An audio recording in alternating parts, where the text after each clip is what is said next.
Hər vaxtınız xeyir, əziz və dəyərli dinləyicilər. CBC FM-də Həkim vaxtında xoş gördük sizləri. Bugünkü verilişimizin qonağı tibb üzrə fəlsəfə doktoru, Azərbaycan Tibb Universiteti 1-ci Cərrahi Xəstəliklər Kafedrasının müəllimi, Modern Hospitalın direktoru, Azərbaycan Bariatrik və Metabolik Cərrahlar Dərnəyinin qurucusu və sədri Tariyel Ömərovdur. Bugün Tariyel doktorla biz səssiz epidemiya, piylənmədən danışacağıq. Xoş gəlmişsiniz doktor. Təşəkkür edirəm. Sizi öz verilişimizdə görməkdən çox şadıq. Təşəkkür edirik ki, vaxt tapıb bizim verilişimizə gəldiniz. Bugünkü mövzumuz gündəmdə olan mövzulardan biridir. Piylənmə. Piylənmə nədən yaranır və nəyə görə yaranır? Buyurun. İlk növbədə fürsətdən istifadə edib çox təşəkkür edirəm ki, bugünkü belə bir ideal proqram olan bir verilişə dəvət eləmisiniz. Və ikinci təşəkkürümü ona görə eləmək istəyərdim ki, günümüzün ən aktual mövzusu olan, nəinki ölkəmizdə, eyni ilə artıq son 30 ildə mütərəqqi şəkildə inkişaf edən bir xəstəliyin mübarizəsinə həsr olunmuş bir mövzu qoymusunuz bu günləri. Piylənmə nədir? Piylənmə əslində kriteriyalarla ölçülən bədən çəki indeksinin 30-dan çox olması formalaşmış bir kriteriya əsasında gündəmdədir. Amma biz bugün köklük və piylənmə arasında mütləq şəkildə fərqləndirici kriteriyalar qoymalıyıq, fərqləndirici xüsusiyyətlər qoymalıyıq. Hər çəkisi artıq olan insan piylənmiş insan demək deyil, piylənmədən əziyyət çəkən insan demək deyil. Çünki köklük piylənmənin ilk başlanğıcı olmasına baxmayaraq, piylənmə artıq piylənmə xəstəliyi adı altında formalaşırsa, bu bir xəstəlikdir adından göründüyü kimi və bu tək xarici görünüşündə pasiyentin piyli görünməsi, toppuş görünməsi, həddindən artıq çəkili görünməsi kimi deyil də, bu bunun xarici təzahürləridir.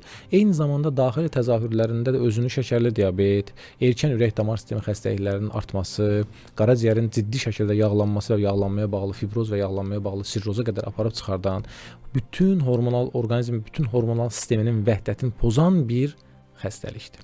Və orta hesabla statistik olaraq bugün piylənmə xəstəliyi 10-12 yanaşı gedən özü ilə gətirdiyi xəstəliyi orqanizmə bilavasitə yaradır və bəzən çox təəssüf ki, uzun illərdən sonra biz istənilən hər hansı bir piylənməyə qarşı apardığımız mübarizə tədbirlərində metodlarla pasiyenti piylənmədən canını qurtarırsa da belə, piylənmənin yaratdığı xəstəliklərdən, qalıcı effektlərindən qurtara bilmirik.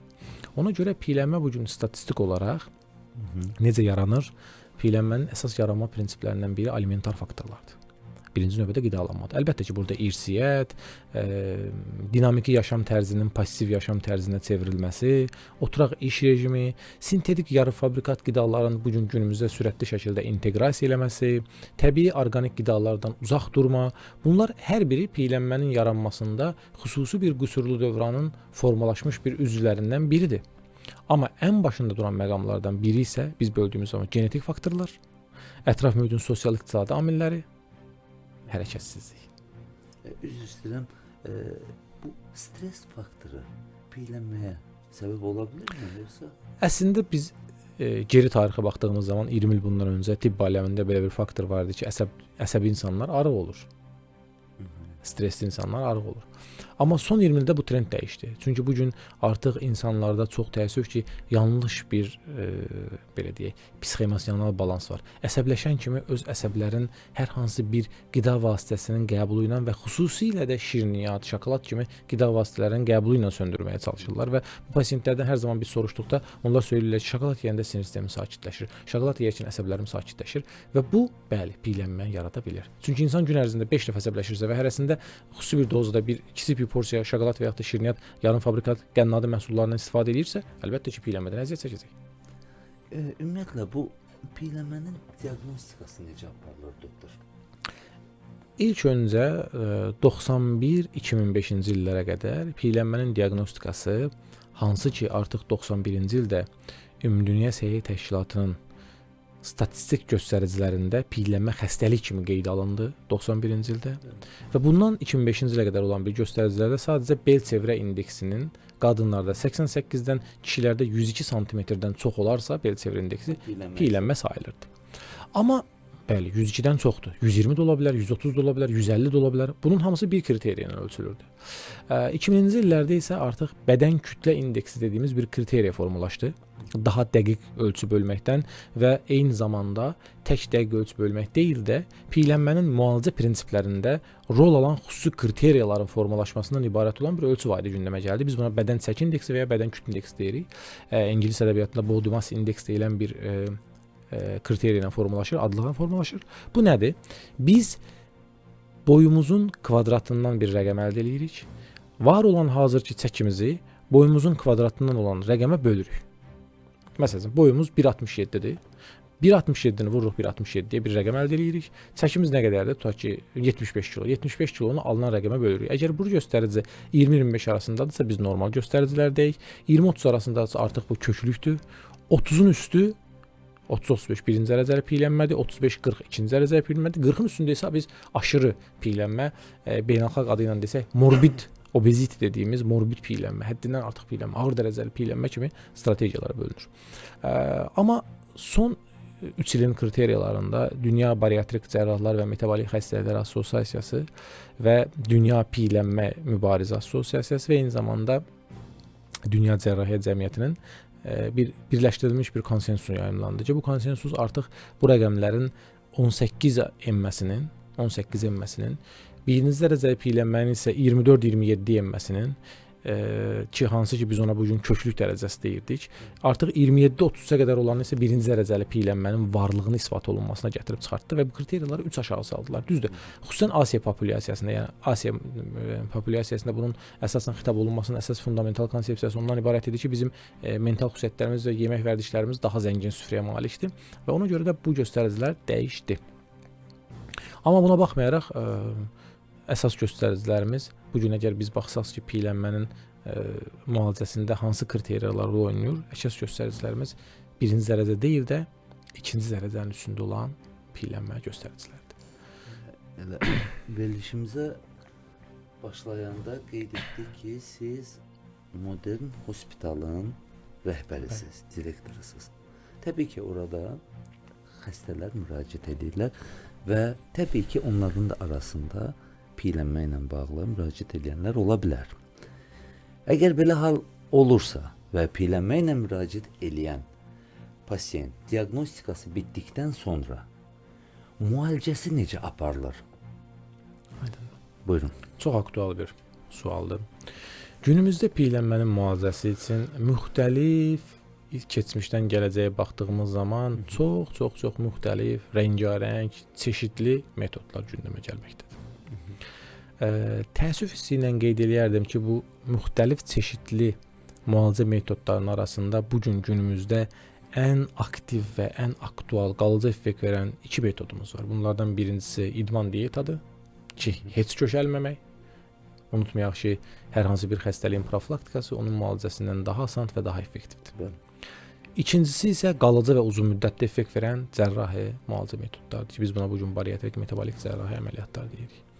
Bu 2 metodun başlanğıc və son metodlar arasında olan xüsusi bir neçə metod var ki, bunlar günümüzdə tarixə qovuşub, baxmayaraq ki, hələ də tətbiq olunur bir çox dünya dövlətlərində, eyni zamanda bizim ölkəmizdə də ki, bunlar müxtəlif dərman preparatları, müxtəlif qida əlavələri vasitəsilə, yəni iştah kəsici qida əlavələri adı altında qeyd olunan, xüsusilə sosial media reklamlarında geniş yer alan və çox böyük vüsətlə paylaşılan, amma bir ildən sonra ciddi uğursuzluqla yenidən geri dönərək bayaq sadladığım metodlara başvuran pasiyentlərdir.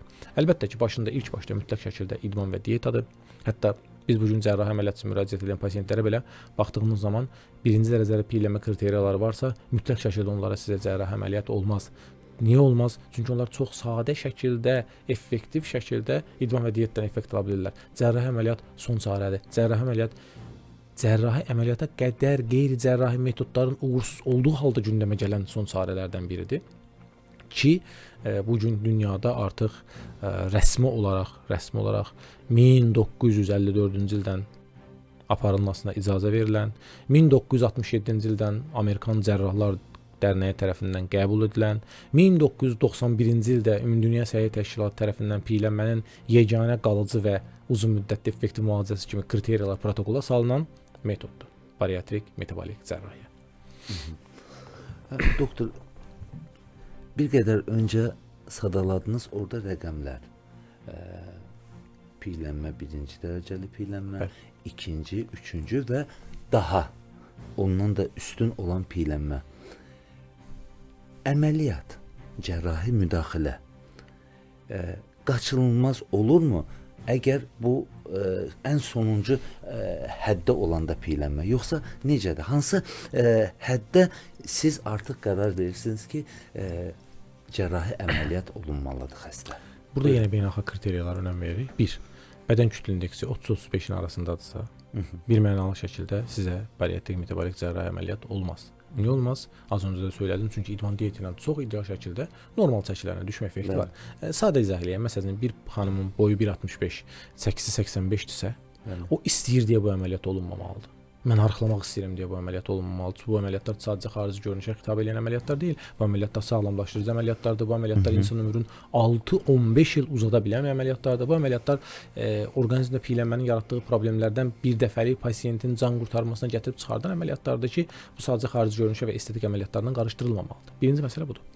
İkinci kriteriyamız 35-in üzərində olan pasientlərdir ki, mütləq şəkildə biz onlardan soruşuruq. İndiyə qədər idman diyeti effekt verməyibdi. Çox təəssüf ki, bu əslində ritorik sualdır, çünki effekt versəydi o pasiyent o səkiyə gəlib çatmazdı çox güman ki, amma bəzən həqiqətən də idman diyeti eləmədən sadəcə piylənmənin ağuşuna düşüb girdabında məğlub olan pasiyentlər var. Bəli, bu zaman artıq cərrahi əməliyyat göstərişdir. Və bu kriteriyalarda əsas fundamental konsepsiya hansı pasiyentdə hansı növ əməliyyatın tətbiq olunmasıdır. Bu özü geniş və həddindən çox multifaktorial bir prosesdir. Bunun üzərində çox qalmaq istəmirəm. Əsas önəmli məqamlardan biri isə əməliyyat qrupu seçilmiş pasiyentlərdə, hansı ki artıq onlar idmandan da effekt ala bilməyiblər, diyetadan da effekt ala bilməyiblər, müxtəlif arıqladıcı preparatlardan istifadə edib effekt ala bilməyiblər, istənilən hər hansı bir dərman preparatlarından belə effekt ala bilməyən pasiyentlər mütləq şəkildə cərrahi əməliyyat göstərişləri sırasında yer alan kriteriyalardan ikincisidir.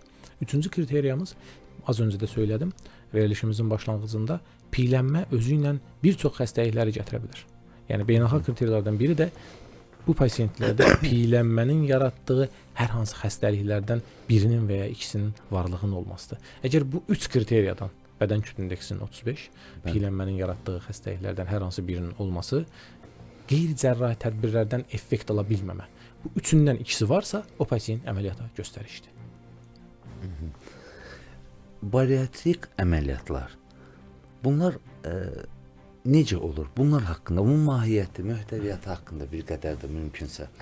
Yəni dinləyicilərimizə o maraqlı olacaq. Yəni məsələn bəzi əməliyyat növləri var. Məsələn deyirlər tüp mədə ilə və yaxud mədə kiçiltmə və yaxud müxtəlif. Amma bunu sizdən eşitmək istəyirik. Hansı və bunların içində ən effektli olanı hansıdır? Buyurun. Əslində gözəl sualdır. Sualımız o qədər geniş bir cavab tələb edir ki, biz bunu necə qısalıb lakonikləşdirəyə düşünürük. Bəli, bugün bariatrik metabolik cərrahiyyə ümumi şəkildə 3 qrupda bölünür. Əməliyyatlar 3 qrupa bölünür. Bunlardan birincisi, az öncə söylədiyiniz türklərin tip midə, bizim mədə kismə dediyimiz, əslində beynəlxalq adı sleeve gastrektomiya və bizim ölkəmizdə elmi adı, dərslikdə olan adı mədənin boylama rezeksiyası olan bir əməliyyat növüdür ki, mədə rezeksiyası. Bəli, mədənin boylama rezeksiyası. Mədə uzununa formada, yəni uzununa rezeksiya olunur. Mədənin hər bir hissəsindən bir hissə qalır, kiçik bir hissə qalır. Yəni hər hansı bir hissə heç vaxt kəsilib atılmır. Bu gün dünyada anatomiya və fiziologiyanı qoruyan yeganə bariatrik metabolik cərrahi əməliyyatdır ki, bu əməliyyat aparmaqla pasiyentin normal anatomiya və fiziologiyasına heç bir xələl gəlmir. Heç bir xələl gəlmir. Bu əməliyyatlar restriktiv əməliyyatlar qrupunda birləşdirilir. Yəni qida alımının əngəllənməsinə, azaldılmasına, restriksiyasına, sıxılmasına, qısalmasına səbəb olan bir əməliyyatlardır ki, pasiyent əməliyyatdan sonraki 4-5 həftə sonra artıq 2-3 pasiyentin iştahı azalır. Əlbəttə azalır, çünki əməliyyatın fundamental konsepsiyası mədənin böyük əyriliyindən, o buta şəklində olan böyük əyriliyindən ifraz olunan qrelin hormonu, hansı ki bizi acdan, daimi aclıq hissi verən, daimi yemək tələbi verən bir hormonun çıxardılmasından ibarətdir. Məsələn, sadə izah edeyim, daha belə deyək, kobud da səslənsə daha sadə başa düşən, anlaşılan dildə deyək. Məsələn, pasientlərimiz əməliyyatdan sonrakı 4-5 həftə sonra 2-3 yarpaq dolması yeyib doyurlar. Bir var yeyə bilmirlər, bir də var ki, xeyr, yeyirlər və doyurlar. Mən sual versəm ki, siz 2-3 yarpaq dolması ilə doya bilərsinizmi? Əlbəttə gülərək deyəcəksiniz, xeyr. Bəli. Belə deyək, o bədii dildə desək, heç dişimizin dibində belə qalmaz. Bəli. İkinci qrup əməliyyatlarımız malabsorpsiya yaradan əməliyyatlardır ki, bunlar həm restriksiya yaradırlar, həm də aldığımız qidaların nazik bağırsaq vasitəsilə soğurulmasını azaldırlar. Bu tip əməliyyatlar bypass əməliyyatları, Roentgen bypass, minigastrik bypass dediyimiz əməliyyatlardır ki, dünyada 67-ci ildən tətbiq olunur və bu əməliyyatlar daha çox pasientlərdə piyələnmə ilə yanaşı olaraq ikinci tip şəkərli diabetin varlığı varsa və xüsusilə pasient hətta insulin rezervləri tükənməyib, amma insulin istifadə edən pasientlərdə pasientin 8 ilə qədər insulin alma riskini sıfıra endirir. Şəkərli diabeti sağaldır. Remisiya 8-10 ildir. Təsəvvür edirsiniz necə böyük bir uğur yaradan əməliyyatlardır. Amma anatomiya fiziologiyanı pozuruq. Üçüncü qrup əməliyyatlar isə bunu adətən həddindən artıq aşırı piyələnməsi olan xəstələrdə 200 kq, 190 kq, 250 kq civarında olan pasientlərdə dünyada tətbiq olunan simbioz əməliyyatlardır. Həm restriksiya veririk, həm soğurulmanı azaldırıq, həm qida alımını azaldırıq, həm malabsorpsiya veririk və bir də revizional cərrahiyyədə məsələn bir pasient əməliyyat elədik, onun sonra kökəldi gəldi ki, bu gün təkrar kökəlmə riskimiz 17%-ə qədərdir. Ondan hansı əməliyyat eləyəcəyik? O zaman bu əməliyyatlardan birini seçim olaraq o pasientlərə təqdim eləyə bilirik. Amma bu gün dünyada nəzərə alsaq ki, statistik olaraq ildə bu dünya dövlətlərindən 62-sinin statistik göstəricilərindən biridir. Bu 62 dövlətin statistik göstəricinə orta hesabla 950-957 min hər il bariatrik cərrahi əməliyyat aparılır. 62 dövlətdə statistik olaraq. Bu 957 min əməliyyatın orta hesabla 480-493 min arası təkcə mədə kismə dediyimiz mədənin boyunma rezeksiyasıdır. Yerdə qalan 400 min isə 400 min isə bu artıq digər 7-8 əməliyyatın arasında paylanılır. Yəni təsəvvür edin ki, orta hesabla əməliyyat statistikasında 43% sadəcə mədənin boylama rezeksiyası dediyimiz mədə kismə əməliyyatıdır. Nədən? Çünki bu gün anatomiya və fiziologiyanı qoruyan, pasientin maddələr mübadiləsində, metabolizmdə çox ciddi şəkildə dəyişikliklər, hormonal effekt yaradan tək əməliyyatlardan biridir. Və ən əsası da onun bu gün uğurla tətbiq olunmasının əsas səbəblərindən biri odur ki, əməliyyatın müddəti qısadır, effektivdir, anatomiya fiziologiyanı pozmuruq, hormonal effekt veririk pasientə, qırılan reseptorlar hesabına və təkrar əməliyyat üçün şansımız var. Doktor, bu əməliyyat nə qədər davam edir? Ümumiyyətlə bir qədər əməliyyatın özü haqqında nə qədər və bu əməliyyatdan sonra xəstə nə qədər qalır xəstəxanada və ondan sonra hansı müddət ərzində bu xəstə kontrol altında tutulur, yəni müşahidə altında? Bax, bunlarla bağlı zəhmət olmasa bizə. Bunlar çox diskussiyalı suallardan biridir. Çünki bu asılıdır pasientin yaşından, bu asılıdır pasientin piyələnmə stajından, bu asılıdır pasientin çəkisindən, bu asılıdır pasientin bu piyələnmə stajı müddətində yanaşı gedən xəstəliklərin varlığından, bu xəstəliklərin orqanizmdə yaratdığı təhlükəli proseslərdən, anesteziya riski, ürək-damar sistemi problemləri, ağciyər problemləri. Məsələn, sadə bir, bunu sonda deyəcəyim bir cümlədir, bəlkə də əvvəldə deyim. Məsələn, bir pasientimiz var idi. Pasient 274 kiloqramdan Balakəndən müraciət eləmişdi bizə. Xanım pasiyenti idi, 57 yaşında. Və pasientin o qədər ciddi anesteziya riskləri var ki, birmənalı şəkildə ilk 5 dəqiqədən sonra pasient dedi ki, biz əməliyyat edə bilmərik. Olmaz. Çox ciddi cəhddən sonra, çox təkiddən sonra yaxınlar tərəfindən biz naümid şəkildə pasiyentə hazırlıq protokolları yazdıq. Heç düşünmürdük ki, gəzə bilməyən, diz oynaqlarında ciddi şəkildə degenerativ osteoartritdən əziyyət çəkən, şəkərli diabet, ürək-damar sistemi xəstəlikləri, təzyiq xəstəliyi və bir yanaşı xəstəliklər çox olur. olan bir xəstəlik. Amma pasiyent 7 ay əməliyyata hazırladıq biz. 7 ay. 7 aydan sonra 246-43 kiloqrama düşdü və biz onu əməliyyat elədik. Bir il ərzində əməliyyat mədə boylama, mədən boylama rezeksiyası və bir il ərzində adam 153 kilo arıqladı. 153 kilo. Bir ilə. 153 kilo. Amma elə pasientlərimiz var ki, onlar gəlir bir həftə hazırlıq prosesinə gedib növbəti həftəyə əməliyyat eləyə bilirik. Bunu qısa deyək, əməliyyat orta hesabla 30 dəqiqədən 1 saata qədər çəkir, laparoskopik yolla aparılır. Çünki piyələnmədən əziyyət çəkən böyük qarın nahiyəsində piy olan, böyük abdominal piylənməsi olan bir pasientlərdə açıq əməliyyatını eləməyə özü bir təhlükədir. Mütləq şəkildə bir bariatrik cərrahın ciddi bir komandaya ehtiyacı var ki, burada anestezioloq, kardioloq, pulmonoloq dediyimiz ağciyər həkimi, diyetoloq, Digər endokrinoloq, ixtisas həkimi. bəli, mütləq bunlar rol almalıdır bu qrupda. Bəli. Və bundan sonraki dövrdə hazırlıq müddəti gedir. Hazırlıq müddətindən sonraki dövrdə pasiyent əməliyyata alınır. Əməliyyat 30 dəqiqədən 1 saata qədər çəkə bilər. Dərhal 6-8 saat sonra mütləq şəkildə pasiyent aktivləşdirilməli və ayağa qaldırılmalıdır. Periferik Ayıltma trombemboliyanın prosesi gedir. nəinki ayıltma, artıq tam aktivləşdirilmə palatda, klinika dəhlizlərində gəzdirilmə. Bəli, bəli. Çünki onların piyləmədən əziyyət çəkən pasientlərin piy emboliyası və ya trombemboliya olma riski daha çoxdur. Xüsusən hərəkətsiz qaldıqları zaman. Artıq 24-48 saat ərzində qidalanma rejimləri başlayır. 48-76 saat ərzində, 72 saat ərzində o pasientləri yola sala bilirik biz evlərinə. Əməliyyatdan sonra 5 həftəlik qidalanma proqramı var. Bunun üzərində qısa bir dayanmaq istəyirəm. Nədən? Buyurun, Çünki buyurun. Bəli, bu vacibdir. əməliyyatların fundamental konsepsiyası pasiyentin periferik, yəni mədə-bağırsaq sistemindən ifraz olunan gastrointestinal hormonal sistemin sıfırlayıb pasiyentə bir ağ vərəq verməkdir. Ağ vərəq verir. Təsəvvür var olan bütün hormonal sistemi sildik. Pasiyent narkozdan ayrılır, qırılın hormonu yoxdur. Pasiyent bilmir nə istəyir, necə istəyəcək. O bioloji ritmi biz yazırıq. Təsəvvür edin ki, 40 yaşında, 30 yaşında olan bir pasiyenti qaytarırıq 6 aylıq uşağın mədə-bağırsaq sisteminin hormonal vəziyyətinə. O 5 həftəlik qidalanma proqramı ilə mayedən tikiyə gəlib çatan bir 5 həftəlik qidadır. Yəni 6 aylıq uşağın mədəsini 5 həftəyə gətirib 3 yaşında, 4 yaşında uşağın mədəsinə çatdırırıq qidalanma rejiminə, kobud dildə desək. Və artıq pasiyent maye qidalar, sonra kaşalar, ondan sonra artıq sıyıqlar, pürelər, küftə, dolma, kabab, katil gəldik çatdıq ən sərt qidalara 5-ci həftənin tamamına. Bu gün siz mən nə yeyiriksə pasiyent 5 həftənin sonunda onu yeyəcək. Bir şeydən başqa sintetik karbohidratlar. Nədir sintetik karbohidratlar? Sintetik karbohidratlar bu gün tərkibində un və şirniyyat olan, yəni qlukoza məhdudları, fruktoza məhdudları bütün qidalardan çalışırıq ki, pasiyenti rutin gündəlik istifadədə uzaq tutaq. Niyə uzaq tutaq? Bunun üzərində qısa dayanmaq istəyirəm, fürsətdən istifadə edib. Çünki bunu hər zaman pasiyentlərimə sosial media səhifələrindən xitab eləyərək, istifadə eləyərək, fürsətdən istifadə eləyərək deyirəm. Baxın, pasiyent az öncə söylədim. 5-ci həftənin tamamıdır. Ən yağlı bir yemək sayaq məsəl üçün, tutaq ki, dolma. 3 yarpaq dolması yeyib doyur. Amma pasiyent eyni anda 3 qaşıq tortla çay içsə də doyacaq.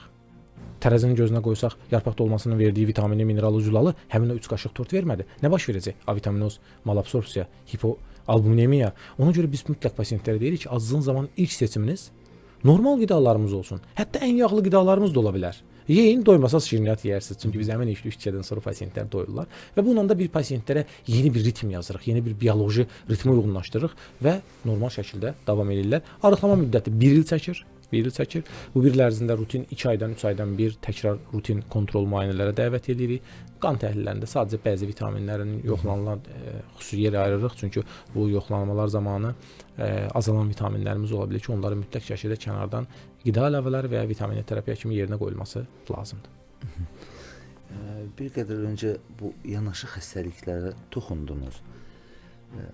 Ümumiyyətlə əsas və hansı ki qaçınılmaz olan piylənmənin nəticəsində baş verən yanaşı xəstəliklər hansılardır? Əsas olanlar. Bəli. 11-12 xəstəliyimiz var bunların başında. Bəli. Birinci növbədə piylənmə hormonal bir proses yaradır. Hormonal bir problem yaradır. Patoloji hormonların daha çox aktivləşməsinə səbəb olur və ilk başda ikinci tip şəkərli diabet formalaşdırır pasiyentdə. Onun ardınca yanaşı olaraq qaraciyərin yağlanmasına gətirib çıxardır ki, biz bugün yağlı qaraciyər sindromu deyirik və fürsətdən istifadə edib söyləmək istəyirəm ki, bugün hepatit viruslarından, alkoqol mənşəli qaraciyər zədələnmələrindən daha çox birinci yerdə piylənmənin yaratdığı qaraciyər fibrozu və qaraciyər sirrozu yer almaqdadır. Üçüncü problemimiz yağlanmaya, piylənməyə bağlı olan hipertriqliseridemiya, hiperlipidemiyaya bağlı olan ürək-damar sistemi xəstəlikləridir. Təsəvvür edin, artıq orqanizmin hormonal sistemi pozulub, ən böyük orqanlardan ürəyin işi pozuldu, ürək-damar sisteminin, qaraciyərin işi pozuldu, çəkiyə bağlı olaraq hərəkətsizlik pozulduğundan dolayı nəfəs alma problemləri əmələ gəlir. Bədənin qan dövranında problem var, oksigen təchizatında problem var, hormonal sistemində problem var, böyrəklərin funksiyası pozulur. Bax, bu xroniki qüsurlu dövran kimi pasiyentləri yavaş-yavaş ömrünü qısaldır, asta-asta ömrünü qısaldır. Bu sual ümumiyyətlə çox insanı düşündürür. Piylənmə xərçəngə səbəb olurmu? Gətirib çıxardırmı o? Bəli. Yəni, vəziyyətə? Bu sualınıza konkret bir cümlə ilə bəli olaraq cavab verəcəm. Açıqlamasında onu qeyd eləmək istəyərdim ki, göbək tərəfi pi toxuması, abdominal pi toxuması bir müddətdən sonra pi toxuması statusunu itirərək adipoz toxumaya çevrilir. Elmi olaraq izah eləyim ki, bu adipoz toxumu özündən adiponogenlər adı altında yarım sintetik hormonlar ifraz eləyir. Bu hormonlardan birincisi estrogen, ikincisi rezistin, üçüncüsü leptin, yəni hansı ki bizim patoloji toxluq, aclıq reseptorlarına cavabdehdir, hansı ki hormonal statusumuza cavabdehdir, hansı ki insulin rezistentliyi yaradır və dördüncüsü isə TNF alfa 5 dediyimiz tumor nekroz edici faktor alfa 5-dir. Və bu gün statistik olaraq elmi statistik bir məlumat paylaşmaq istəyirəm. Piyələnmədən əziyyət çəkən insanlar normal çəkili insanlarla müqayisədə onkoloji xəstəliklərə tutulma riski 2,4, 2,6 dəfə daha çoxdur. Doktor, inanın çox maraqlı həmsöhbətsiniz. Yəni həqiqətən də insan istəyir sizi elə dinləsin, sadəcə olaraq vaxt məhdudiyyəti verilişin.